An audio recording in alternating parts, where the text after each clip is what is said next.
Hello, my name is Scott Farrar, and I am the creator of the Independence Program. For some background on myself, go to independenceprogram.training. I'm going to talk to you about contracts. Yes, they're boring. Yes, I want to have a lawyer look at them.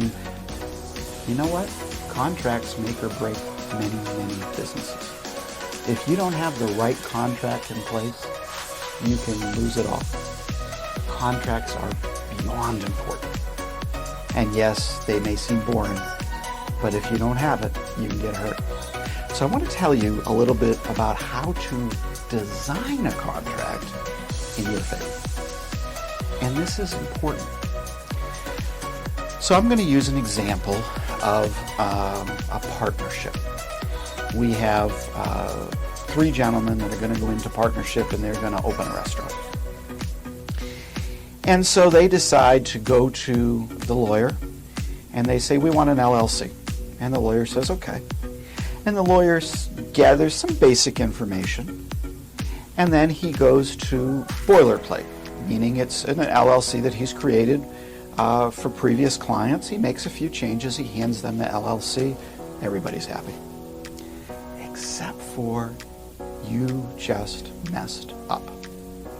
See, the lawyer can do an excellent job based on the data he receives. He's only received a little bit of data from you, the 3 partners' names, who owns what percentage, that sort of stuff. But here's what you want to do with a contract. Before you go to the lawyer, you draw out what you want in the contract. So for example, our 3 partners. What happens if one of them dies? If we have 3 partners and one of them dies and there's nothing in writing that says about the other partner, other 2 buying out the first one, then all of a sudden they're in partnership with the person that died's spouse or his children, and they may know nothing about the business. Okay? So you want to deal with issues like what happens when somebody dies? What happens if somebody wants to get bought out? What happens if there's an offer from another entity to buy the company? Who's going to be responsible for what? Okay? Who's going to be in charge of what aspect? What decision-making power? Do we have to have 2 parties vote? Who owns what percent? How are you going to withdraw money? Who's going to withdraw the money? All of these things are questions, and the more questions that you ask, the more discussion that you have, the more you can create the contract. And then when you bring it into the lawyer, you're bringing a whole list of, this is what we want the contract to do. Now, he's able to do what I call a designer contract, specifically for you. So that's how you want to do it when it's, in our pretend example, 3 partners. Okay? Let's flip the switch. And now you want to design a contract for, let's say, an independent contractor. They're going to come to work for you. Okay? You do the exact same thing, except for you don't have the independent contractor in the room. You sit down and you design the contract to your benefit.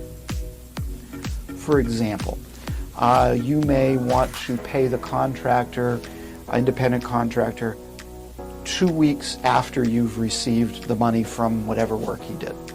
Okay? You may want to have in there where the independent contractor can't go and work for another competitor for the next 2 years. You could have all kinds of things in there that are to your benefit. Now, here's the truth of the matter, and I'm going to venture to guess that most people watching this have done this. Signed a contract without reading it. Okay? Oh yeah, here you want to borrow this, just sign here, and there's 20 pages and you skim through it and just sign the bottom line. Okay? Here's the thing. In our pretend example, that independent contractor is most likely going to do the same thing. He's going to look for a few key things. What's he getting paid?